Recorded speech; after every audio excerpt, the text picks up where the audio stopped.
ពេលដែលខ្ញុំពីបាចិត្តខ្ញុំតែងតែទៅផឹកស្រាឲ្យស្រវឹងដើម្បីបំភ្លេចស្នេហាឈឺចាប់ខ្លាំងបាត់តែស្រីសាវ៉ា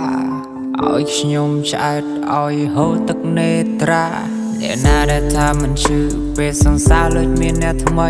អង្គុយឆ្អែតចិត្តរាល់ថ្ងៃមើលតែបារីដបស្រាកាន់នឹងដៃសួរខ្លួនឯងថាវាថៃចេះមានស្នេហាចេះខូចចិត្តដោយសារស្រីគេទៅមានអ្នកថ្មីមិនមិនយកថ្មីដែរមិនក៏ធ្វើបាបខ្លួនផឹកស្រវឹងឡើងទៅបែកឡើងមិនចេះកែដឹងថាវាឈឺដែរខំនៅតែខំខូចចិត្តព្រោះតែស្នេហ៍